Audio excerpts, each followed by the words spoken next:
ایک جنگل تھا جہاں ہر طرف ہریالی، پھولوں کی خوشبو اور پرندوں کی چہچہاہٹ گونجتی تھی۔ اس جنگل میں ایک شرارتی اور ہوشیار خرگوش رہتا تھا جس کا نام تھا چنٹو۔ چنٹو کو شرارتیں کرنے کا بہت شوق تھا، لیکن ایک بری عادت اس کو پڑ گئی تھی۔ کبھی وہ ہاتھی سے کہتا، تمہاری پیٹھ پر مکھی بیٹھ گئی ہے جو زہر والی ہے۔ کبھی بندر سے کہتا، تمہارا درخت ابھی ابھی آگ سے جلنے لگا ہے۔ سب جانور پہلے تو بھاگتے دوڑتے، پھر جب دیکھتے کہ کچھ بھی نہیں ہوا وہ غصے سے چنٹو کو گھورتے۔ چنٹو کہہ مار کر ہنستا، ارے بھائی مذاق تھا، تم لوگ تو بڑے سنجیدہ ہو۔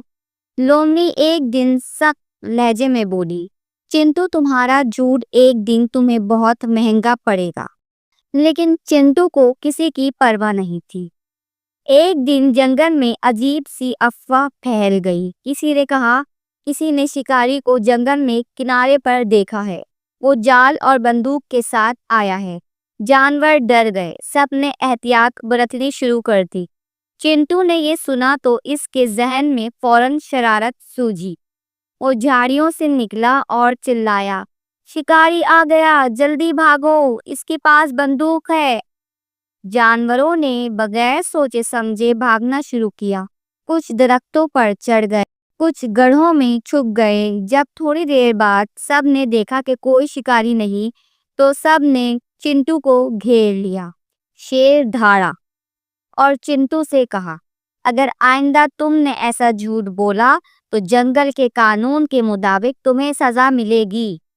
چنٹو نے پھر ہنستے ہوئے کہا، بس مذاق تھا، ڈر گئے نا سب۔ لیکن کوئی ہنسا نہیں۔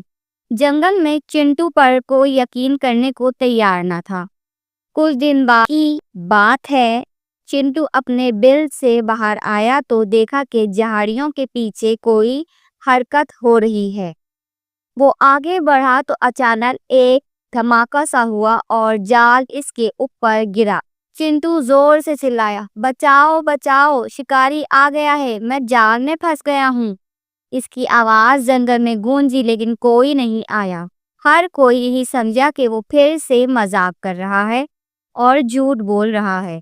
چنٹو نے روتے ہوئے پھر پکارا، میں سچ کہہ رہا ہوں، اس بار واقعی شکاری ہے، مجھے بچاؤ۔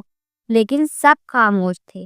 چنٹو کی سانسیں تیز ہو رہی تھی۔ اچانک ایک سایہ نظر آیا، ایک اصلی شکاری جو جال کی طرف بڑھ رہا تھا۔ اسی لمحے ایک عقلمند پرندہ مینا فضا میں اڑتی ہوئی آئی۔ وہ چنٹو کی فریاد سن رہی تھی۔ وہ شک میں پڑی، لیکن اس نے قریب آ کے دیکھا، واقعی شکاری تھا۔ مینا نے زور سے آواز لگائی، بچاؤ، شکاری آ گیا ہے، چنٹو سچ بول رہا ہے۔ بندر، لومڑی اور شیر سب دوڑے۔ شکاری کو دیکھ کر شیر گرجا اور شکاری سب کچھ چھوڑ کے بھاگ گیا۔ جانوروں نے جال کاٹ کر چنٹو کو آزاد کیا۔ چنٹو رو رہا تھا۔ اس نے سب کے سامنے کہا، میں شرمندہ ہوں، میری جھوٹی باتوں کی وجہ سے آج میری جان جا سکتی تھی۔ میں وعدہ کرتا ہوں کہ آئندہ کبھی جھوٹ نہیں بولوں گا۔ چنٹو نے خود کو بدل لیا۔